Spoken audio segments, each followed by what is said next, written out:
الحمد لله وكفى وسلام على عباده الذين اصطفى أما بعد فأعوذ بالله من الشيطان الرجيم بسم الله الرحمن الرحيم وإذ اعتزلتموهم وما يعبدون إلا الله فأووا إلى الكهف ينشر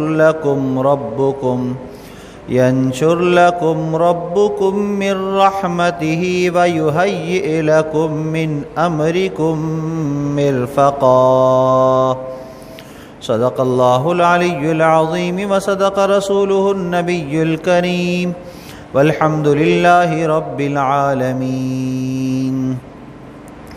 اللهم صل على سيدنا محمد وعلى آل سيدنا محمد وبارك وسلم اللهم صل على سيدنا محمد وعلى آل سيدنا محمد وبارك وسلم اللهم صل على سيدنا محمد وعلى آل سيدنا محمد وبارك وسلم۔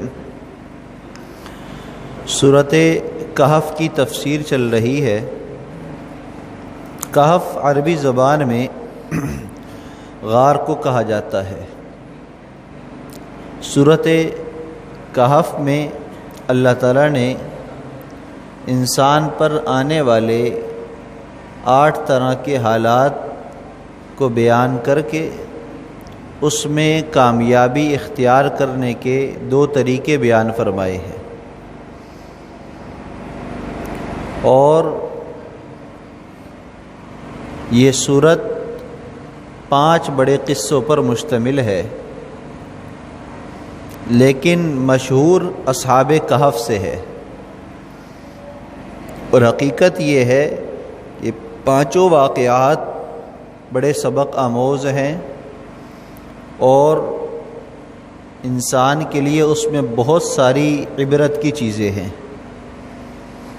کہ ہماری زندگی جو گزر رہی ہے وہ کیسی ہے اور کیسی ہونی چاہیے۔ جو ہم کر چکے ہیں اگر وہ غلطیاں ہیں تو ان غلطیوں کی تلافی کیسے ہو سکتی ہے، اور اگر اچھائیاں کی ہیں، نیکیاں کی ہیں، تو ان نیکیوں کے ثواب کو باقی کیسے رکھا جا سکتا ہے۔ یہ سارے طریقے، ساری نصیحتیں اللہ تعالیٰ نے ان 5 بڑے واقعات میں بیان فرمائی ہیں۔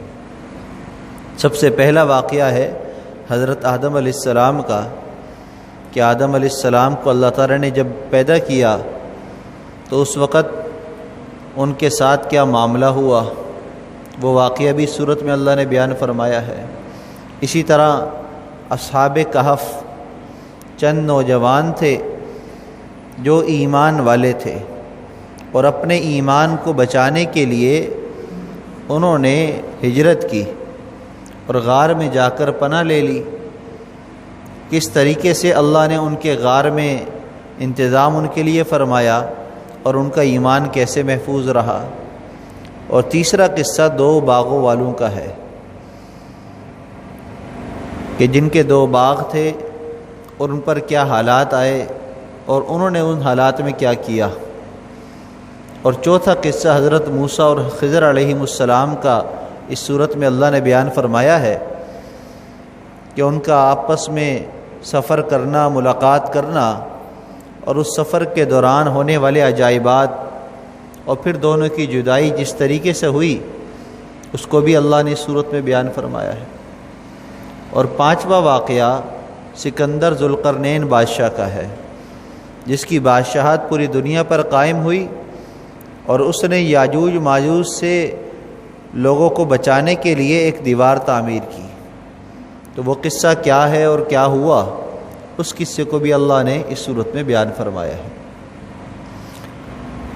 آج کی جو آیت پڑھی گئی ہے وَإِذِ اعْتَزَلْتُمُوهُمْ وَمَا يَعْبُدُونَ إِلَّا اللَّهَ فَأْوُوا إِلَى الْكَهْفِ يَنشُرْ لَكُمْ رَبُّكُمْ مِنْ رَحْمَةٍ، کہ جب وہ اصحاب کہف لوگوں سے جدا ہو کر غار میں آ کر بیٹھ گئے تو وہاں ایک ساتھی نے یہ بات کہی کہ جب ہم لوگوں سے جدا ہو گئے ہیں اور جدائی کا مقصد صرف ایک اللہ کی عبادت ہے، ایک اللہ کی عبادت ہے، تو ہم اپنے ایمان کو بچانے کے لیے یہاں پر آئے ہیں، لہٰذا ہم نے ایک اللہ پر اعتماد کیا ہے، ایک اللہ کی ذات پر ہمیں یقین ہے کہ وہی عبادت کے لائق ہے اور اسی کی عبادت کرنی چاہیے، اور ہم اسی کی عبادت کے لیے سب لوگوں سے الگ تھلگ ہو گئے ہیں، تو پھر ہمیں نا امید اور مایوس نہیں ہونا چاہیے۔ لہذا ہم غار میں پناہ لیتے ہیں اور پھر اللہ ہماری دعاؤں کو قبول بھی کرے گا اور ہمارے لیے رحمت والا معاملہ بھی فرما دے گا۔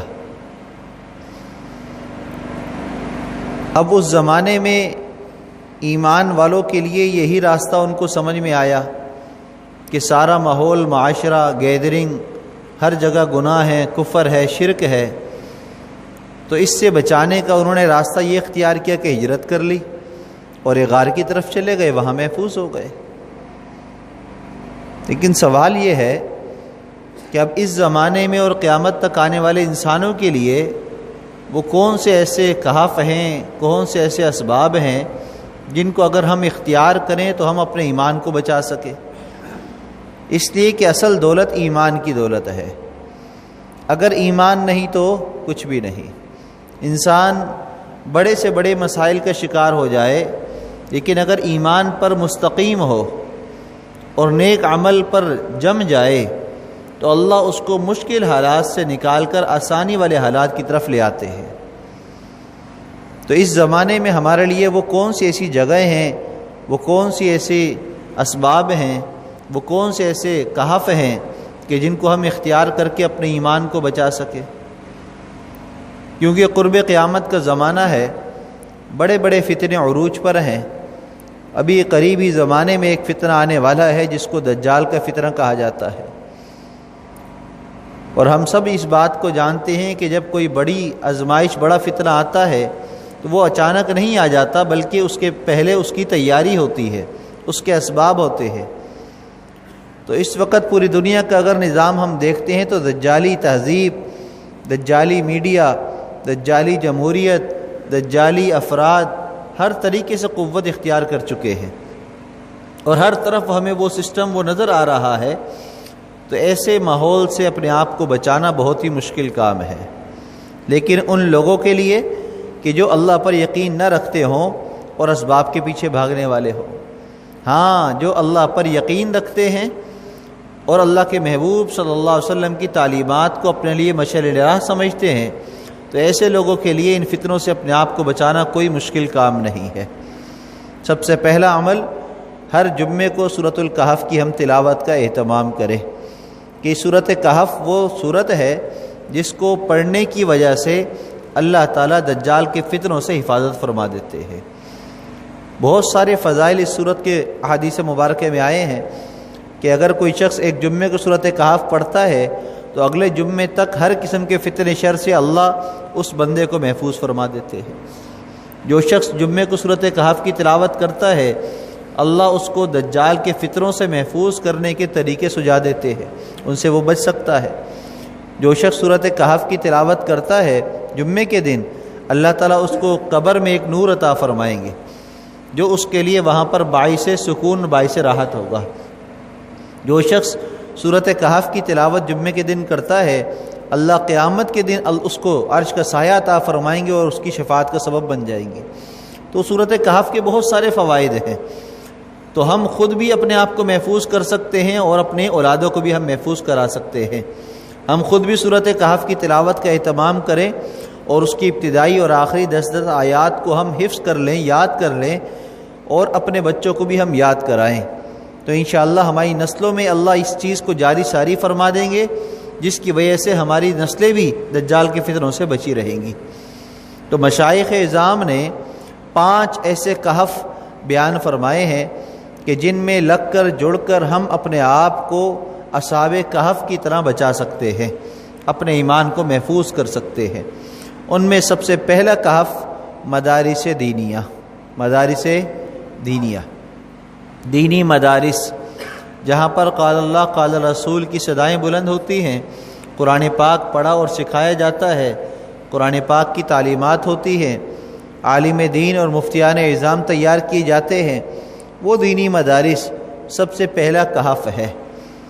ہم اپنے بچے کو مدرسے میں جب داخل کراتے ہیں تو اس کا ایمان بھی محفوظ، اس کا عمل بھی محفوظ، اس کی آخرت بھی محفوظ۔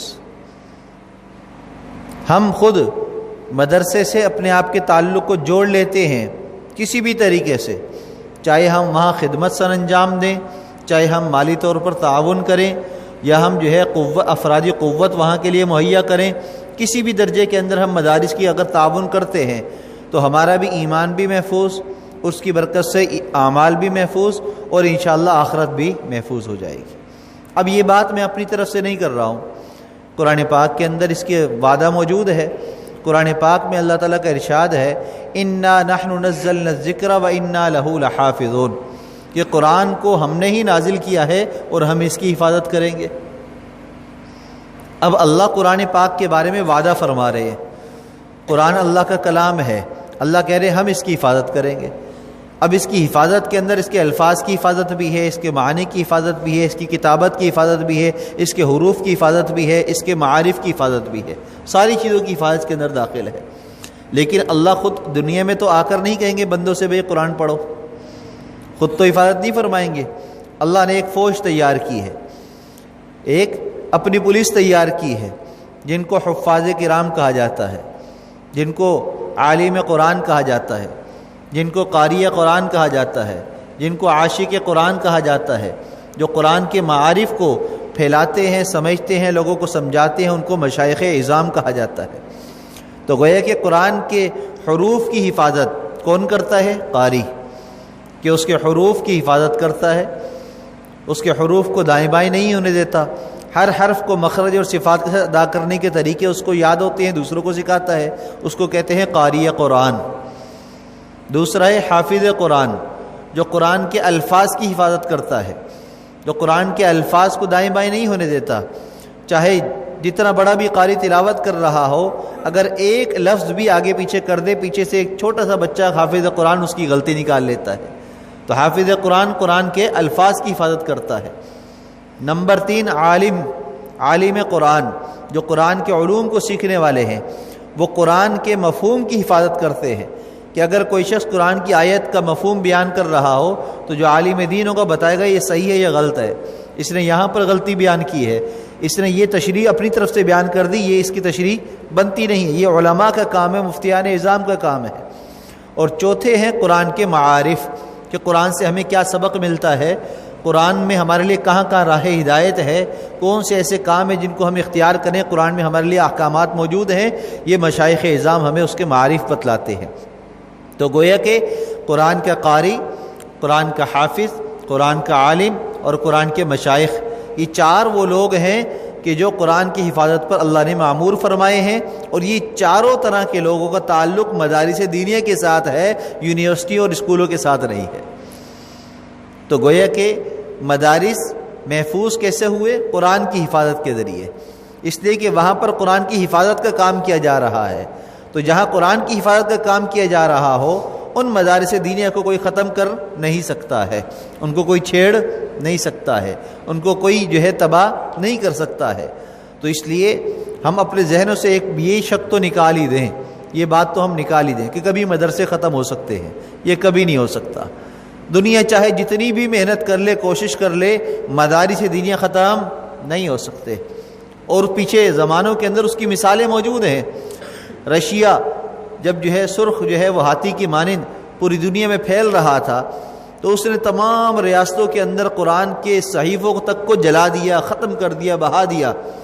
آج کیا رشیا کے اندر مسلمان نہیں ہیں؟ موجود ہے۔ اس زمانے کی تاریخ اٹھا کر ہم پڑھ لیں، اس زمانے میں بھی کہ جب جو ہے قرآن کریم کے نسخے کو رکھنا ان ریاستوں کے اندر قانوناً جرم تھا، باعث سزا تھا، اس زمانے میں بھی وہاں پر حافظ قرآن تیار ہوئے، اس زمانے بھی وہاں پر تہہ خانوں کے اندر مدارس قائم رہے اور قرآن کا سلسلہ چلتا رہا۔ تو جس چیز کا ذمہ اللہ نے لے لیا ہے اور اللہ نے اس کی حفاظت کے لیے جن لوگوں کو بنیاد بنا دیا ہے، لہذا ان لوگوں کو ختم کرنا اور مدارس کو ختم کرنا کسی کے بس کی بات نہیں ہے۔ لہذا ہم اپنے ذہنوں سے اس بات کو نکال دیں کہ قرآن کو یا قرآن والوں کو کوئی ختم کر سکتا ہے، ایسا ممکن ہی نہیں ہے، کیونکہ اللہ کا وعدہ ہے اِنَّا نَحْنُ نَزَّلْنَا الذِّكْرَ وَإِنَّا لَهُ لَحَافِظُونَ، ہم نے ہی قرآن کو نازل کیا ہے اور اس کی حفاظت کا ذمہ بھی ہمارے ہے، لہذا ہم نے اپنی فوج تیار کر دی ہے، حفاظ قراء علماء کی صورت میں، مشائخ اعظام کی صورت میں، لہذا یہ محفوظ، قرآن محفوظ تو یہ بھی محفوظ، یہ محفوظ تو مدارس بھی محفوظ ہے۔ اور پھر مزے کی بات یہ ہے کہ مدارس دینیہ کسی کے محتاج بھی نہیں ہے۔ ہر سال اسمبلیوں میں بجٹ بنتا ہے، کبھی کسی مدرسے والے سے آپ نے سنا، کسی محتمم سے، کسی ناظم سے، کسی چلانے والے ادارے سے کہ بھی آپ کا بجٹ کے اندر کوئی حصہ نہیں ہے، ذرا احتجاج تو کریں، آپ کا حصہ کیوں نہیں ہے؟ محتاج ہی نہیں ہے۔ کیوں؟ ہم اللہ کا کلام پڑھا رہے ہیں، اللہ ہمارے ضروریات کو خود ہی پورا کرے گا، ہمیں کسی کی ضرورت نہیں ہے، ہمیں کوئی سالانہ بجٹ کی ضرورت نہیں ہے، حکومتی گرانٹ کی ہمیں ضرورت نہیں ہے۔ لہذا مدارس والے مستغنی ہیں تمام دنیا کے اسباب سے، اور وہ ان تمام چیزوں سے مستغنی ہو کر قال اللہ قال رسول کا کام کرتے ہیں۔ اور جو انسان دوسروں سے مستغنی ہو جاتا ہے تو اللہ بھی اس کو دوسروں سے مستغنی کر دیتے ہیں، اور اللہ ہے مستغنی اور بے نیاز ذات، لہذا جو اس کی سنت کو اختیار کرے گا اللہ اس کی بھی حفاظت فرمائیں گے۔ اس لیے مدارس کی حفاظت اللہ کے ذمے ہے اور اللہ اس کو کر رہیں گے، وہ کبھی ختم نہیں ہو سکتے۔ لیکن ایک اہم بات یہ ہے کہ مدارس دینیہ سے حکومت وقت کا فائدہ ہے، اس فائدے کو آج ہم نہیں سوچتے، ہماری حکومتیں نہیں سوچتی، جس کی وجہ سے وہ پریشان ہوتے ہیں۔ اور بہت سارے عقل مند حکومتوں کے اندر ایسے بھی لوگ ہوتے ہیں جو اس چیز کو سمجھتے ہیں، اس لیے وہ کہتے ہیں مدرسوں کو نہ چھیڑو، تبلیغ والوں کو نہ چھیڑو، خانقاہ والوں کو مت چھیڑو، جو دین کا کام کرتے ہیں ان کو مت چھیڑو، اپنے آفیسروں کو روکتے ہیں۔ کیوں؟ وہ سمجھتے ہیں اس چیز کو، اور کیسے فائدہ ہے میں آپ کو بتلاؤں۔ دیکھیے حکومت وقت کا کام کیا ہے؟ تمام لوگوں کے لیے بجٹ تیار کرے، ان کے لیے نوکریوں کا انتظام کرے، ان کے لیے نوکری کے اسباب بنائے، ان کے لیے ایسے جو ہے وہ پالیسیاں لے کر آئے جس سے لوگوں کا روزگار بڑھے۔ یہی ہے نا حکومت کا کام، یہی ہے لوگوں کے روزگار کا، گھر کا، ان کے مکان کا، ان کے علاج معالجے کا بندوبست کرنا۔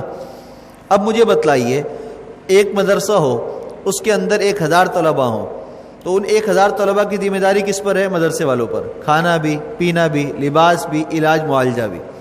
تو حکومت کی ذمہ داری 1000 لوگوں کی کم ہوگی کہ نہیں ہو گئی؟ کم ہو گئی۔ لہذا بجٹ بناتے ہوئے 1000 لوگ کم ہو گئے، اس کے ان کو سوچنے کی ضرورت نہیں، وہ مدرسے والے سوچ لیں گے۔ اب مدرسے بڑھتے چلے جائیں، ہزاروں کی تعداد میں مدرسے ہیں، لاکھوں کی تعداد میں طلباء ہیں، ان لاکھوں افراد کے بجٹ کی ضرورت حکومت کو نہیں ہے۔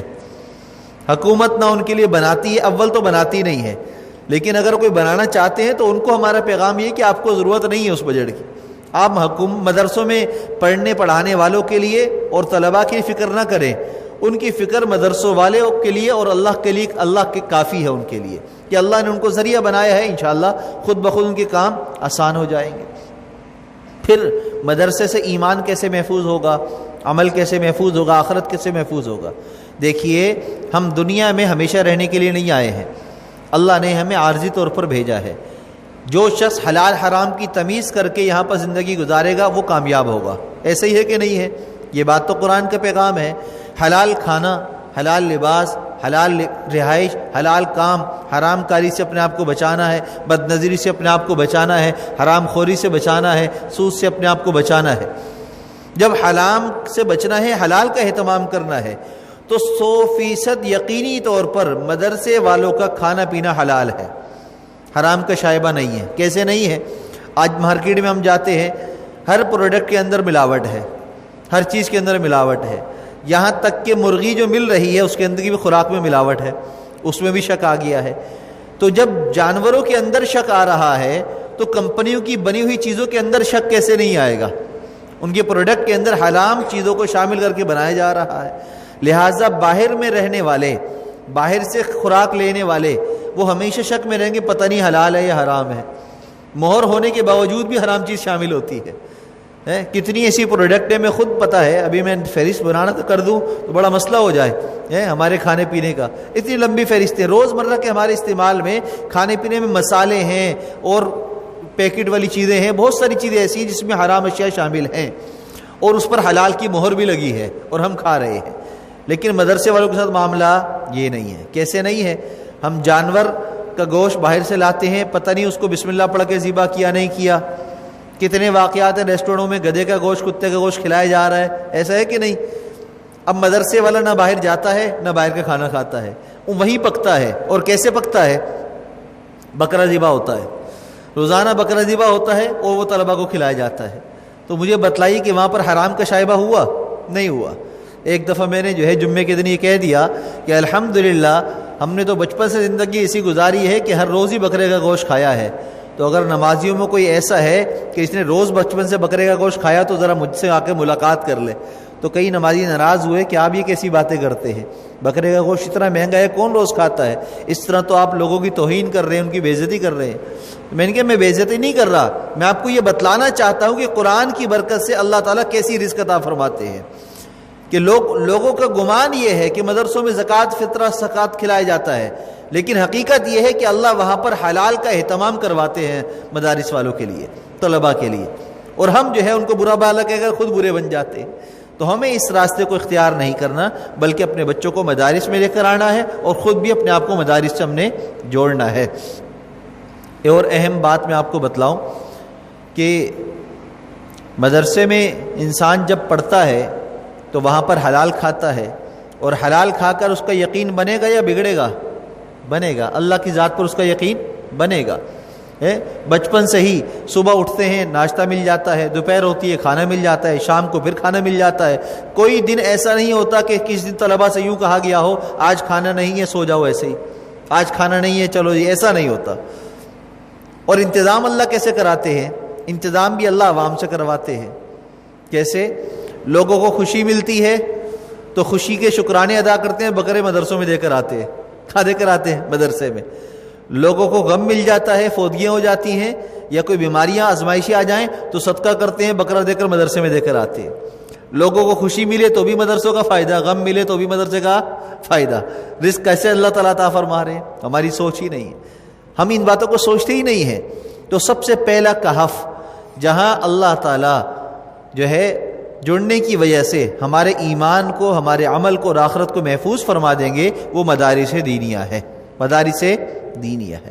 تو ہم نے مدارس دینیہ میں اپنے آپ کو، اپنے بچوں کو لگانا ہے، قرآن کا حافظ اور عالم بنانا ہے، تو انشاءاللہ تعالی ہماری چیز محفوظ، ہمارا ایمان محفوظ۔ آخری فائدہ مدرسے کا جو بہت ہی بڑا ہے، مدرسے میں پڑھنے پڑھانے والوں کو نوکری کی فکر نہیں ہوتی، نوکری کی فکر نہیں ہوتی۔ الحمدللہ جو صحیح یقین کے ساتھ پڑھے ہوتے ہیں وہ بے فکر ہو کر زندگی گزارتے ہیں، اس لیے ان کو پتہ ہے قرآن میں اللہ نے وعدہ کیا ہے رزق مل رہا ہے، لہذا مل کر رہے گا، لہذا ان کو لوگوں کی پرواہ نہیں ہوتی، نوکری کی پرواہ نہیں ہوتی۔ اور دنیا کا نظام دیکھیے، جیسے جیسے بچہ اسکول سے کالج میں آتا ہے اس کو اپنے اخراجات کی فکر پڑ جاتی ہے، ٹیوشنیں پڑھا کر اپنی فیسیں پوری کر رہا ہوتا ہے۔ ماں باپ کہتے ہیں بیٹا اپنا خرچہ خود اٹھاؤ، اب موبائل کا خرچہ، کالج جانے آنے کا خرچہ، یونیورسٹی چلے جاتے ہیں جاب کرتے ہیں، پرائیویٹ کوچنگ اختیار کرنی ہے، خرچے اپنے خود اٹھاؤ، ماں باپ بچوں کو لگاتے، شروع سے ہی کمانے کی فکر لگ جاتی ہے۔ اور جب ڈگری مل جاتی ہے تو ڈگری ملنے سے پہلے ہی نوکری کی فکر ہوتی ہے۔ اب ہم نے اتنے پیسہ لاکھوں روپے لگا کر کامیابی حاصل اختیار کی ہے، ڈگری حاصل کی ہے، تو اب نوکری ہمیں ملنی چاہیے۔ کتنے ہی ایسے واقعات ہیں کہ ڈگریاں ملنے کے بعد جب نوکری نہیں ملتی تو نوجوان لڑکے لڑکیاں خودکشی کر لیتے ہیں بے روزگاری کی وجہ سے۔ لیکن مجھے بتلائیے کبھی ایسا آپ نے سنا کہ یہ قرآن کے حافظ ہیں، عالم ہیں، اور یہ خودکشیاں کر رہے ہیں یا نوکریوں کے لیے احتجاج کر رہے ہیں؟ کبھی ایسا نہیں ہوا۔ اللہ نے ان کو مستغنی کر دیا ہے قرآن کی حفاظت کی برکت سے، کہ جو قرآن کی حفاظت والے کام میں لگ جاتا ہے اللہ اس کو ہر چیز سے مستغنی کر دیتے ہیں۔ تو ہم نے اپنے آپ کو مدارس دینیہ سے جوڑنا ہے قرآن کے قاری، حافظ، عالم اور مشائخ کی صف میں شامل ہونے کے لیے۔ دوسرا کہف جس میں جڑ کر ہم اپنے ایمان کو بچا سکتے ہیں وہ ہے اللہ والوں کی خانقاہیں۔ اللہ والوں کی خانقاہیں، میرا یہ جملہ یاد رکھیے گا ہمیشہ، اللہ والوں کی خانقاہیں، خانقاہیں نہیں، اس لیے کہ خانقاہ کے نام پر تجارت بہت ہو رہی ہے، کاروبار بڑا چل رہا ہے. ہر بندہ جو ہے نا وہ داڑھی بڑھاتا ہے، تھوڑے سے تعویذ دینے لگ جاتا ہے، وہ عامل بن کے اپنا آستانہ بنا لیتا ہے. اور آستانوں کو لوگ خانقاہ سمجھتے ہیں. آستانہ اور عملیات کے کام کا تعلق اللہ والوں کے ساتھ نہیں ہے. جو اللہ والے ہوتے ہیں وہ یہ کام نہیں کرتے، وہ تو اللہ اللہ لوگوں کو سکھاتے ہیں، وہ تو اللہ اللہ کراتے ہیں لوگوں کو. حدیث مبارکہ کا مفہوم ہے کہ کون اللہ والا کون ہے؟ فرمایا جس کو دیکھ کر تمہیں اللہ یاد آئے، جس کی باتیں سن کر تمہارا اللہ پر یقین اعتماد بڑھے، جس کی محفل اختیار کر کے تمہارے دل کے اندر نرمی آئے، تمہارے آنکھوں میں آنسو آ جائے، وہ ہے اللہ والا. تو اللہ والوں کی پہچان یہ ہے. جہاں پر جا کر آپ مست ہو کر ڈانس کرنے لگ جائیں، قوالی پر آپ اپنے بدن کو تھرکانا شروع کر دیں، یا صرف دھاگے اور یہ سب کام شروع کر دیں، نہ آپ کو نماز کی فکر، نہ پاکی کی فکر، نہ آخرت کا آپ کو یقین، نہ آخرت کی فکر، تو وہ خانقاہیں نہیں ہیں، وہ تو تجارت کے اڈے ہیں، وہ تو دکانداریاں ہیں. لہٰذا خانقاہیں کون سی؟ اللہ والوں کی خانقاہیں. وہ جگہ جہاں پر جا کر آپ کو اللہ اللہ سکھائی جاتی ہو، آپ کے دل کے اندر اللہ کی محبت ڈالی جاتی ہو، اللہ کی محبت آ جاتی ہے، وہ ہے خانقاہیں. وہ کیا ہے؟ خانقاہیں. ایسی خانقاہوں سے اگر ہم جڑ جائیں گے، اپنا بیت کا تعلق قائم کر لیں گے، تو اس کا ہمیں فائدہ کیا ہوگا؟ فائدہ یہ ہوگا کہ ہم اللہ کا ذکر کرنے والے بن جائیں گے. اللہ کا ذکر سے اپنی زبان کو رطب اللسان کر لیں گے، اپنی زبان کو تر کر لیں گے ہر وقت. اور جو انسان ہر وقت اللہ کا ذکر کرے گا وہ اللہ کا قرب اور مقرب بن جائے گا، قرب والا ہو جائے گا، اللہ کے قریب آ جائے گا. اور جو اللہ کے ذکر سے اللہ کے قریب آ جائے گا تو اس کا تعلق لوگوں سے کم ہو جائے گا، اس کا تعلق رسم و رواج سے ختم ہو جائے گا، دنیا پر اس کا اعتماد کم ہوگا، اللہ پر توکل زیادہ ہوگا. لہٰذا وہ خانقاہ جہاں پر جڑنے کے بعد آپ رسم و رواج کو چھوڑ دیں، آپ کا انقطاع عن المخلوق، لوگوں سے آپ کا تعلق کم ہو جائے، لوگوں سے ملیں ضرورت کے مطابق، لوگوں سے ملیں صرف آخرت کی فکر میں، آپ کا تعلق ذاتی نہ ہو، آپ کا تعلق دنیا داری کے لیے نہ ہو، تو اس کا مطلب ہے اس خانقاہ میں جڑنے کی وجہ سے آپ کا تعلق اللہ سے جڑ رہا ہے، اللہ کے آپ قریب آ رہے ہیں. لہذا ایسی خانقاہوں میں اگر جڑ چکے ہیں بہت ہی اچھا ہے، فبیہا، اس پر قائم رہیں. لیکن اگر آپ کہیں جڑے ہوئے ہیں اور آپ کو یہ فائدے نہیں مل رہے جو میں نے آپ کو بتلائے ہیں، رسم و رواج آپ کی ختم نہیں ہو رہی، آپ کا تعلق لوگوں سے ختم نہیں ہو رہا، آپ جو کھانے پینے اور ان چیزوں کی لذتوں سے آپ دور نہیں ہو رہے، تو سمجھ لیجیے کہ آپ کی یہ نسبت جو ہے صحیح نہیں ہے. ایسی خانقاہوں میں جانے سے اپنے آپ کو بچا لیں. تو اللہ والوں کی خانقاہوں میں جڑ جائیں، انشاءاللہ اصحاب کہف کی طرح ہمارا ایمان محفوظ ہو جائے گا، عمل محفوظ ہو جائے گا، اور آخرت بھی ہماری یقیناً محفوظ ہو جائے گی. تیسرا کام دعوت و تبلیغ. دوسرا کام دعوت و تبلیغ. مہینے کا سے روزہ، سال کا چلہ، زندگی میں ایک مرتبہ 4 مہینے لگا کر اس کام کو سیکھ لینا. اور پھر مسجد کے 5 اعمال ہیں، گھر کی تعلیم، مسجد کی تعلیم ہے، لوگوں کو دعوت دینا ہے، اور جو ہے 2.5 گھنٹے روزانہ دینا ہے. اسی طریقے سے صبح فجر کا جو ہے بیان ہے، مشورہ ہے. یہ سارے کام دن بھر کے، ہفتے کے 2 گشت ہیں، ایک اپنی مسجد کا، ایک جو ہے بیرونی مسجد کا. یہ تبلیغ کے کام میں اپنے آپ کو جوڑ لیں. سب سے بہترین کہف اس زمانے کا ہے کہ آپ اس میں جڑ جائیں. مشاہدہ تجربہ یہ ہے کہ اس وقت دنیا کے اندر جتنے ممالک ہیں ان ممالک میں زیادہ تر دین میں لوگ داخل ہوئے، اسلام کو قبول کیا، دعوت و تبلیغ کی محنت سے قبول کیا. تو اس میں کوئی شک کی بات نہیں ہے، کوئی شک کی گنجائش نہیں ہے. تو ایک کہف دعوت و تبلیغ ہے، اس میں آپ نے آپ کو جوڑ لیں. آپ کا مزاج اگر ملتا ہے تبلیغ کے کام سے، آپ تبلیغ کے کام میں لگ جائیں. شرط یہ ہے کہ پیچھے آپ کی گھرداری، آپ کا کام بھی متاثر نہ ہو رہا ہو. ہمارے ہاں مسئلہ یہ ہے کہ ایک بندہ خود تبلیغ میں لگتا ہے اور گھر والے تبلیغ کے بالکل مخالف چل رہے ہوتے ہیں. ایسا نہ ہو. ہم ابھی 5 کہف جب پورے ہوں گے تو میں آپ کو یہ بات سمجھاؤں گا کہ آپ نے کرنا کیا ہے اور کیسے کرنا ہے. تو اس لیے دعوت و تبلیغ ایک بہت بڑا ذریعہ ہے جس کے ذریعے ہم اپنے ایمان کو، عمل کو محفوظ کر سکتے ہیں. اور دیکھا ہے کتنے ایسے لوگ ہیں جو چرس میں، شراب میں، افیون میں، نشے میں، دنیا کی لذتوں میں لگے ہوئے تھے، تبلیغ میں لگ کر ایسے بدل گئے کہ بڑے بڑے علماء سے زیادہ ان کے زبان میں درد اللہ نے ڈال دیا. ایک واضح مثال جنید جمشید رحمۃ اللہ علیہ تھے ہمارے. کہاں تھے؟ دنیا کے عروج پر تھے، گلوکاری کے ایک عروج پر تھے. وہاں چمک رہے تھے جہاں جانے کی حسرت سب کرتے ہوتے ہیں. وہاں دمک تھی ان کی. اس چمک دمک کو چھوڑ کر مسجد میں سجدے کی جگہ پر آ گئے اور اپنے آپ کو اللہ کے آگے جھکا دیا. اللہ نے وہاں سے عروج سے اٹھا کر ادھر اپنا عروج عطا فرمایا.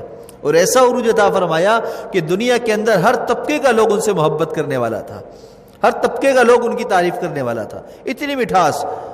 کیسے ایک غیر عالم کو اللہ نے کیسے بددینی سے گناہوں سے نکال کر دین کا ایسا امام بنا دیا کہ علماء بھی ان کی تعریف کر رہے ہیں. کیسے ہوا؟ اللہ کی محبت کی وجہ سے، دعوت و تبلیغ میں لگنے کی وجہ سے ایسی زندگی بدل گئی. تو اس طرح کی کئی مثالیں ہیں کہ زندگیاں بدل جاتی ہیں. تو دعوت و تبلیغ کا کام ایک عالمی کام ہے، اور جتنا بڑا کام ہوتا ہے اتنی بڑی سازشیں بھی ہوتی ہیں، اتنے بڑے حالات بھی ہوتے ہیں. لہذا سازشیں ہر دور میں ہر ایک کے خلاف ہوتی رہتی ہیں، ہمیں اس سے متاثر نہیں ہونا. ہم نے اپنے آپ کو اس کام میں لگانا ہے، اور پھر ایسا لگانا ہے کہ ہماری زندگی بدل جائے، کہ ہمارا ایمان یقین کے ساتھ پختہ ہو جائے، ہمارا عمل سنت کے مطابق ہو جائے، اور ہمارا دنیاوی چیزوں سے ہمارا دل اچاٹ ہونے لگ جائے. تو سمجھ لیجئے کہ دعوت و تبلیغ کا کام ہم پر اثر انداز ہو رہا ہے، ہمیں اس کا فائدہ ہو رہا ہے. چوتھا کہف قرآن پاک. چوتھا کہف کیا ہے؟ قرآن پاک. قرآن پاک پڑھنا، پڑھانا، سیکھنا، سکھانا، یہ ایسا بہترین کام ہے. انسان دنیا کا کوئی کام نہ کرے، صرف قرآن کی خدمت میں لگا رہے، انشاءاللہ اللہ اس کو دنیا میں بھی محفوظ فرمائیں گے اور آخرت میں بھی اس کی حفاظت فرمائیں گے. قرآن پاک کی ایسی برکتیں ہیں. ہاں، تو قرآن جو ہے وہ اللہ کا کلام ہے. جو اللہ کے کلام سے اپنے آپ کو جوڑے گا، اللہ اس کو اپنی طرح بلندیاں عطا فرما دیں گے. اللہ بلند ہیں، اللہ کے محبوب صلی اللہ علیہ وسلم سر بلند ہیں. اللہ کے محبوب کے ذریعے اللہ کے کلام تک جو جڑ جائے گا، جو لگ جائے گا، جو کہتے ہیں نا ایسا ہو جانا جیسے ایک چیز ہو جانا کہ لوگ دیکھ کر کہیں کہ یہ قاری ہے، لوگ دیکھ کر کہیں کہ اللہ کا قرآن آ رہا ہے. قاری فتح محمد صاحب رحمۃ اللہ علیہ قاری قرآن تھے. ایسے تھے، طواف کرتے ہوئے ان کے ساتھ اور ان کے شاگرد بھی چلتے تھے طواف کرنے، تو سب کے ذمہ ہوتا تھا قرآن پڑھیں، اور طواف کے دوران کئی سپارے پڑھ لیا کرتے تھے، تلاوت کرتے کرتے طواف کیا کرتے تھے. اور آج ہم طواف کرتے ہیں بس جلدی جلدی، ٹائم کم ہے یار، بھاگ بھاگ کے 7 چکر پورے کر لو. اصل تو عبادت قرآن کے ساتھ ہے، نماز قرآن کے ساتھ ہے، طواف قرآن کے ساتھ ہے، ہر عبادت قرآن کے ساتھ ہے، تو وہ پھر عبادت بن جاتی ہے. تو وہ قاری قرآن تھے. لوگ کہتے تھے قرآن آ رہا ہے. کیا آ رہا ہے؟ قرآن آ رہا ہے. کہ ان کا ہر کلمہ ہی کلام، ان کا ہر بات ہی قرآن، قرآن سے ہی شروع، قرآن سے ہی اختتام، قرآن ہی ان کی ابتدا ہے، قرآن ہی انتہا ہے. صبح بھی قرآن، شام بھی قرآن، رات بھی قرآن، دوپہر بھی، ہر وقت قرآن ہے قرآن. تو قرآن سے اپنے آپ کو جوڑ لیں. اور اس زمانے کے اندر قرآن سے جوڑنے کا ایک طریقہ قرآن کو پڑھنا، پڑھانا، سیکھنا، سکھانا، اور قرآن کے درس ہے. درس قرآن، درس قرآن. ایک شخص آیا میرے پاس، کہنے لگا کہ مجھے جو ہے قرآن سے بڑی محبت ہے، قرآن سے بڑی محبت ہے. پھر اس نے بڑے بڑے علماء کے نام لیے کہ فلاں کے درس قرآن میں میں جاتا تھا، میں فلاں کے بھی جاتا تھا، میں فلاں کے بھی. مجھے اتنا رشک آیا کہ ایک عام سا بندہ ہے، ایک سرکاری نوکری کرنے والا، لیکن اس کی باتیں ایسی موتیوں کی طرح اس کے منہ سے نکل رہی ہیں. اور وہ میرے پاس آنے کا اس کا مقصد صرف یہ تھا کہ آپ بھی درس قرآن دیتے ہیں، مجھے آپ سے بڑی محبت ہے، عشق ہے آپ سے، اس لیے کہ آپ قرآن کی بات کرتے، آپ قرآن کی بات کرتے. تو ایسے بھی دنیا کے اندر لوگ موجود ہیں اس زمانے میں جو قرآن سے ایسی محبت کرتے ہیں کہ دور دور تک درس قرآن تلاش کرتے ہیں، کہاں ہو رہا ہے، ہم چلے جائیں، ہم چلے جائیں. اس زمانے میں اللہ نے بڑی آسانیاں فرما دی ہیں. جگہ جگہ درس قرآن کی محفلیں لگتی ہیں، علماء اعظام جو ہے درس قرآن کی محفلیں سجاتے ہیں. تو ہم ہفتے میں ایک دن ایسا ضرور بنائیں کہ درس قرآن سے اپنے آپ کو جوڑ لیں، ان دروس سے اپنے آپ کو جوڑ لیں. تو گویا کہ قرآن سے ہم جڑ گئے. قرآن کے پیغام کو پہلے زمانوں میں ہمارے بڑے ہمیں بتلاتے ہیں، اکابرین اساتذہ بھی ہمیں بتلاتے تھے کہ پہلے کیا ہوتا تھا، فجر کی نماز کے بعد بڑے مائک پر، بڑے اسپیکر پر باہر والے درس قرآن ہوتا تھا. کراچی میں تو اتنا رواج نہیں تھا، لیکن پنجاب میں اس کا رواج بہت تھا. ہر مسجد میں فجر کے بعد درس قرآن ہو رہا ہے، جہاں سے دیکھو صبح قرآن کی آواز آ رہی ہے. اب وہ سازش کے تحت آہستہ آہستہ ختم ہوتے ہوتے وہ چیزیں ہی ختم ہو گئیں. اب درس قرآن اگر فجر میں کر لیں تو اچھے خاصے دیندار لوگ بھی کہتے ہیں بھئی کیا ہے، صبح صبح آپ نے درس قرآن شروع کر دیا، بیزاریت کا اظہار کرتے ہیں. تو قرآن جو ہے یہ ایسے اللہ کا کلام ہے، اس سے جڑ جانا اتنا ضروری ہے کہ جو انسان بھی درس قرآن سے اپنے آپ کو جوڑ لے گا، اللہ اس پر انوارات کی بارش فرما دیں گے، قرآن کے معارف اس پر کھول دیں گے. زندگی میں کوئی مشکل ایسی نہیں رہے گی جو اس کی حل نہ ہو. ایسی قرآن کی برکت اللہ اس کو عطا فرمائیں گے. تو درس قرآن یہ چوتھا کہف ہے جس میں انسان اپنے آپ کو لگا کر اپنے ایمان کو محفوظ کر سکتا ہے، اپنے عمل کو سنت پر لا سکتا ہے، اور اپنی آخرت میں کامیابی حاصل کر سکتا ہے. دیکھیے ہم ہمارا ایک جسم ہے نا، جسم، اس کے اندر روح ہے، اس کے اندر روح ہے. جب تک روح ہے بدن تر و تازہ ہے، کارآمد ہے. 90 سال عمر ہو گئی لیکن روح موجود ہے تو بدن گلے گا سڑے گا نہیں، روح کی وجہ سے صحیح رہے گا، بدن پورا صحیح رہے گا. لیکن جیسے ہی بدن سے روح نکلتی ہے 24 گھنٹے کے بعد ہی بدن کے اندر تبدیلی آنا شروع ہو جاتی ہے. اعضاء سکڑ جاتے ہیں، تبدیلی آنا شروع ہو جاتی ہے.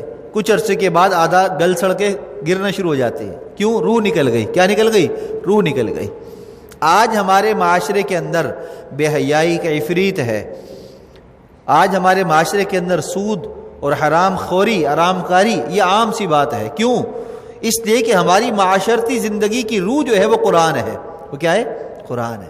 تو آج ہماری معاشرتی زندگی کے اندر سے قرآن نکل گیا تو ہم مردے کے مانند بالکل بوسیدہ سے ہو گئے. ہماری زندگی بوسیدہ سی ہو گئی. ہر وقت گناہ ہی گناہ، ہر وقت ایسی ہی باتیں، قرآن نہیں ہے. تو اپنی زندگی کے اندر اگر ہم قرآن لے آئیں گے تو ہماری معاشرتی زندگی، ہمارا کاروبار، ہمارا گھر بار، ہماری تجارت، لوگوں سے ملنا ملانا، اس کے اندر ایک تر و تازگی آ جائے گی. بالکل زندہ جسم کی مانند ہماری زندگی ہو جائے گی اور ہم محفوظ ہو جائیں گے. پانچویں چیز فرمایا کہ پانچواں کہف ہے مکہ اور مدینہ. کیا ہے؟ مکہ اور مدینہ. جو انسان مکہ اور مدینہ سے اپنے آپ کو جوڑ لے گا اور مکہ اور مدینہ جا کر رہائش اختیار کر لے گا، اللہ اس کو بھی محفوظ فرما دیں گے. حدیث مبارکہ کا مفہوم ہے دجال جب دنیا میں ظاہر ہوگا تو پوری دنیا کے اندر وہ حاوی ہوگا، پوری دنیا کے لوگوں کو گمراہ کر سکے گا، ان پر اس کا بس چلے گا سوائے مکہ اور مدینہ کے، کہ دو حرمین ہیں جن کو اللہ نے محفوظ فرما دیا ہے. فرمایا کہ جو لوگ مکہ اور مدینہ حرم کے اندر ہوں گے، شہروں کے اندر ہوں گے، اللہ ان کی دجال کے فتنے سے محفوظ حفاظت فرما دیں گے اور ان کو کچھ نہیں ہو سکے گا. یہاں تک کہ اللہ کے فرشتے ان شہروں کی حفاظت پر مامور ہوں گے اور دجال وہاں پہنچ بھی جائے گا تو اندر داخل نہیں ہو سکے گا. اس کو وہ فرشتے، حفاظتی فرشتے نظر آ رہے ہوں گے. لیکن پھر اس زمانے میں جب دجال آ جائے گا تو مکہ اور مدینہ کے اندر، مدینہ کے بارے میں فرمایا مدینہ میں ایک زلزلہ آئے گا اور اس زلزلے کی وجہ سے جو دجالی فتنے سے متاثر ہونے والے لوگ ہیں، کمزور ایمان والے ہیں، وہ بھاگیں گے مدینہ سے باہر. اور جب مدینہ سے باہر بھاگیں گے تو دجال کا شکار ہو جائیں گے. اور جو اس زلزلے کے باوجود بھی یہ مدینہ سے نہیں نکلے گا تو اللہ اس کو مدینہ کے اندر ہی محفوظ فرما دیں گے. تو یہ دو جگہ ایسی ہیں جہاں پر جڑ کر، جہاں جا کر ہجرت کر کے بندہ اپنے ایمان کی، اپنی نسل کی حفاظت فرما سکتا ہے. اللہ ہم سب کو توفیق دے ہماری نسبت ان جگہوں کے ساتھ کامل ہو جائے. آج زبانی تو ہے، زبانی کلامی تو ہم کہتے ہیں کہ ہاں مکہ سے ہمیں محبت ہے، مدینہ سے اور مدینہ والے سے ہمیں محبت ہے، لیکن عملی طور پر اگر دیکھا جائے تو ہماری محبت بڑی ناقص ہے. اس لیے کہ ہمارے عمل کے اندر اگر دیکھا جائے تو بڑی خرابی آ جاتی ہے. کیا آ جاتی ہے؟ خرابی آ جاتی ہے. اب یہ 5 کہف میں نے آپ کے سامنے بیان کیے. کتنے؟ 5 کہف. نمبر 1 مدارس دینیہ، نمبر 2 اللہ والوں کی خانقاہیں، نمبر 3 دعوت و تبلیغ، نمبر 4 قرآن پاک، قرآن مجید، نمبر 5 مکہ اور مدینہ. اب سوال یہ ہے، ایک بندہ قرآن کی خدمت میں لگا ہوا ہے، کیا وہ دعوت و تبلیغ میں بھی لگے؟ ایک بندہ خانقاہ میں جڑا ہوا ہے، کیا وہ قرآن سے بھی جڑے، قرآن کی یعنی درس قرآن میں یا قرآن کے کام میں لگے؟ یہ 5 کہف ہے نا، 5 غار ہیں. ایک غار میں آ جانے سے آپ کا ایمان محفوظ ہو جائے گا. 5 میں جانا ضروری نہیں ہے، 5 میں جانا ضروری نہیں ہے. ایک بات. دوسری بات، ایک جگہ کام کرنے والے کے لیے ضروری یہ ہے کہ وہ دوسری جگہ کام کرنے والے کی برائی نہ کرے، دوسری جگہ کام کرنے والے کو چھوٹا نہ سمجھے، دوسری جگہ کام کرنے والے کو حقیر نہ جانے. جو جس کہف میں جڑ گیا ہے وہ وہاں مضبوطی کے ساتھ جڑ جائے اور وہاں جڑ کر لگا رہے اور دوسرے شعبے والوں کی تعریف کرے، ماشاءاللہ آپ کا شعبہ بڑا اچھا ہے، آپ بڑے اچھے کام کر رہے ہیں، اور وہ اس کی تعریف کرے، ماشاءاللہ آپ بھی بڑا اچھا کام کر رہے ہیں. تو آج ہمارا مسئلہ یہ ہے کہ ہمیں ایسے فتنے میں ڈال دیا گیا کہ ہر دین کے کام کرنے والا ایک دوسرے کا مخالف بنا ہوا، ہر دین کے کام میں جڑنے والا دوسرے کو برا سمجھ رہا ہے اور ہر ایک یہ سمجھ رہا ہے کہ میرا کام سب سے افضل ہے، میرا کام سب سے افضل. ایسا نہیں ہے، 5 کام افضل ہے، 5 جگہ اچھی ہے. 5 جگہ پر آپ لگے رہیں اور دوسرے کی تنقیص نہ کریں تو آپ کامیاب ہوں گے. اگر آپ ایک دوسرے کی تنقیص میں لگ جائیں گے، ایک دوسرے کی تحقیر میں لگ جائیں گے، ایک دوسرے کو نیچے دکھانے میں لگ جائیں گے، ایک جگہ سے بندے توڑ کر دوسری جگہ جوڑنے میں لگ جائیں گے، تو یاد رکھیے پھر کامیاب نہیں ہوں گے، پھر کامیاب نہیں ہوں گے. آپ کو میں مثال سے سمجھا دوں تاکہ بات صحیح سمجھ میں آ جائے. ایک ہمارا قومی ادارہ ہے فوج. کیا ہے؟ فوج. قومی ادارہ ہے ہمارے ملک کی حفاظت پر مامور ہے. لیکن فوج 3 طرح کی ہے. کتنی ہے؟ 3 طرح کی. ایک زمینی فوج ہے جن کو آرمی کہا جاتا ہے, اور دوسری فضائی ہے جن کو فضائی فوج کہا جاتا ہے, جو ہوائی جہاز بحری جو اڑاتے ہیں, جو جنگی جہاز اڑاتے ہیں وہ فضائی ہیں, فوجی ہیں. اور تیسرے بحری, جو سمندری حدود کے اندر اس ملک کی اور اس ملک والوں کی حفاظت پر مامور ہے. یہ تینوں طرح کے ادارے فوج سے کے ادارے ہیں. کس کے ادارے ہیں؟ فوج کے ادارے. اور ان سب کا سربراہ آرمی چیف ہوتا ہے. ایسا ہے کہ نہیں ہے؟ اب اگر کوئی یہ کہے کہ بھئی آرمی چیف کے ماتحتی کے اندر جو زمینی جو فوج ہے یہ اصل ہے, باقی دونوں ایویں ہی ہیں, اور ان کی تنقید کرنا شروع کر دے, تو کامیاب ہوں گے؟ نہیں ہوں گے. اگر جو ہے سمندری فوج والے, باہری فوج والے وہ یہ کہیں بھئی ہم صحیح کام کر رہے ہیں, تم کیا کر رہے ہو یار, خشکی پہ لڑنا کون سا کمال کی کام ہے, اصل تو ہمارا کام ہے, دیکھو پانی کے اندر لڑنا, پانی کے اندر آگے بڑھنا, دشمن سے مقابلہ, یہ اصل کام ہے, وہ کام ایسا ہی ہے, تو کامیاب ہوں گے؟ نہیں. اسی طرح جو ہے فضائی جو ہے وہ کہیں کہ بھئی ہم جہاز اڑاتے ہیں, راکٹ مارتے ہیں, ہم بم پھینکتے ہیں, اصل تو ہمارا کام ہے, تم تو زمین میں رینگ رہے ہو, تمہارا کیا کام ہے, تم پانی میں تیرے, تمہارا کیا کام ہے, اصل تو یہ ہے, ہوا میں اڑ کر دیکھو, جدید طریقے سے ہم ٹیکنالوجی سے سب جو ہے وہ کور کر لیتے ہیں. کامیاب ہوں گے؟ نہیں ہوں گے. تینوں فوجیں ایک ساتھ مل جائیں گی اور ایک بن کر دشمن سے مقابلہ کریں گی تو ان کو ہرانا ممکن نہیں ہوگا, مشکل ترین ہو جائے گا. آج بھی ہم دین والوں کا مسئلہ یہ ہے کہ جو بھی دین کے شعبے میں لگ جاتا ہے وہ کہتا ہے میرا شعبہ صحیح, باقی ہے وہیں, اس لیے ناکام, اس لیے پریشان. تو بھئی خانقاہوں میں جانے والے صحیح طریقے سے خانقاہوں میں جڑیں, ورنہ وہاں سے اپنے تعلق کو ختم کر لیں. وجہ اس کی ہے کہ آپ کامیاب پھر نہیں ہوگے. آپ کی نظر میں یہ ہو کہ نہیں یہ کام تو ہے, وہ کام زیادہ اچھا ہے, تو جو کام آپ کو زیادہ اچھا لگ رہا ہے پھر وہاں چلے جائیں. تبلیغ والے یہ کہے کہ نہیں خانقاہوں میں جو جڑے ہوئے ان کو میں تبلیغی بنا دوں, 4 مہینے لگا دوں, نہیں, جو وہاں جڑا ہوا ہے, چلے لگا رہا ہے, ذکر اذکار کر رہا ہے, شیخ کی صحبت میں ہے, اس کو وہیں رہنے دے. آپ تمام کے تمام لوگ مل کر ان لوگوں پر محنت کریں جو دنیا کے کسی بھی شعبے میں جڑے ہوئے نہیں ہیں, جو ان 5 شعبوں میں کہیں بھی نہیں جڑے ہوئے, عام لوگ ہیں, ان پر محنت کریں. بھئی وہ لوگ کسی نہ کسی شعبے میں آ جائیں. تو ہماری محنت کا میدان دنیا کے اندر وہ انسان ہونے چاہیے جو مسلمان ہوں لیکن دین سے دور ہوں, جو غیر مسلم ہوں جو دین سے ہی دور ہوں, وہ ہماری محنت کا میدان ہونی چاہیے. چاہے جائے کہ ہم مسجد میں لگے ہوئے, دین میں لگے ہوئے مختلف شعبوں میں کام کرنے والوں کو اپنی محنت کا میدان بنا لے اور انہی کو ہم ان کے کام سے ہٹانا شروع کر دیں, یہ بات درست نہیں. اور یہ ہوتا کیوں ہے؟ یہ ہوتا اس لیے ہے کہ ہم رنگین مزاج ہیں, ہم رنگین مزاج ہیں, ہم چاہتے ہیں یہ بھی ہو جائے وہ بھی ہو جائے, اس چکر میں ہم لگے رہتے ہیں. اپنی میں کو تسکین پہنچانے کے لیے, اپنے آپ کو بڑا ظاہر کرنے کے لیے ہم یہ سب کام کر رہے ہوتے ہیں. جو انسان اللہ کی رضا کے لیے اللہ پر یقین رکھ کر جب کسی دین کے کام میں جڑتا ہے تو پھر وہ ان تمام فتنوں سے محفوظ رہتا ہے, ان تمام شیطانی کاموں سے بچ جاتا ہے. وہ شاعر کہتا ہے نا, 2 رنگی چھوڑ دے یک رنگ ہو جا, سراسر موم ہو یا سنگ ہو جا. اگر آپ تبلیغ میں لگے ہوئے تو صحیح طرح لگ جاؤ, ایسے لگ جاؤ کہ رسم و رواج کو بھی چھوڑو, آپ پھر دنیا سے بھی بیزاریت کا اختیار کرو, پھر آپ ایسے دین میں لگ جاؤ. آپ خانقاہ میں جڑے ہو تو پھر اللہ اللہ اتنی کرو کہ دیکھنے والا کہے کہ تمہیں اللہ کے علاوہ کوئی بات ہی نہیں سوچتی, پتہ چلے ہاں یہ ہے اللہ والے, یہ ہے اللہ والے. ہمارے حضرت پیر ذوالفقار احمد نقشبندی دامت برکاتہ العالیہ ایک دفعہ فرمانے لگے, ایک جگہ میں کچھ لوگوں میں بات کر رہا تھا تو ایک جو ہے وہ بیچارہ دیندار تو بظاہر تھا لیکن اصل میں دیندار تھا نہیں. وہ علماء کو ائمہ کو کچھ بھی کہہ دینا کوئی مشکل بات نہیں تھی اس بندے کے لیے. تو وہ مجھے کہنے لگا کہ مولوی صاحب آپ بھی عجیب آدمی ہو, جب دیکھو اللہ اللہ کرتے رہتے, جب دیکھو اللہ اللہ کرتے, آپ کو اور کوئی کام نہیں ہے؟ تو حضرت فرمانے لگے میری آنکھ میں آنسو آ گئے. آنسو آ کر میں اس کو کہنے لگا اللہ کا واسطہ ہے, میری ایک درخواست ہے, قیامت کے دن جب میں اللہ کے سامنے پیش ہوں نا تو بس یہ کہہ دینا کہ اللہ اس کو تیرے نام کے علاوہ کوئی کام ہی نہیں تھا, میں کامیاب ہو جاؤں گا, میں کامیاب ہو جاؤں گا. تو ہم ایسا کام میں اپنے آپ کو لگا لیں, لوگ کہیں کہ ہاں یہی تو ہے اصل کام کرنے والا. ہم تبلیغ میں ایسے لگے, لوگ کہیں کہ بھائی یار اس کو تبلیغ کے علاوہ کوئی کام ہی نہیں ہے. ہم قرآن میں ایسے لوگوں بولے قرآن درس قرآن کے علاوہ اس کا کوئی کام ہی نہیں ہے. ہم جو ہے جہاد میں ایسے لگے، لوگ بولے یار جہاد کی دعوت کے علاوہ اس کا کوئی کام ہی نہیں ہے. ہم خانقاہوں میں اللہ والوں سے ایسے جڑ جائیں کہ لوگ کہیں کہ یار ان کو اللہ اللہ کرنے کے علاوہ کوئی کام ہی نہیں ہے. لوگ ہمیں یوں کہنے لگ جائیں، دیوانوں کی طرح، مستانوں کی طرح ہمیں مثالیں دینے لگ جائیں، تو سمجھ لیجئے کہ آپ اس کام میں کامیاب ہو گئے. تو اس لیے اس کے لیے ضروری کیا ہے کہ ہم ایک دوسرے کی ترقیص تحقیر سے بھی اپنے آپ کو بچائیں، اور اپنی ظاہری باطنی دو رنگی کو چھوڑ کر ظاہر باطن کو ہم ایک جیسا بنا لیں. انشاءاللہ اللہ پر یقین بھی ہمارا پختہ ہوگا اور عمل بھی ہمارا مضبوط ہوگا. اللہ ہم سب کو تمام کہف کو سمجھنے کی اور اپنے آپ کو کہیں نہ کہیں جوڑے رکھنے کی توفیق عطا فرمائے. وآخر دعوانا ان الحمدللہ رب العالمین.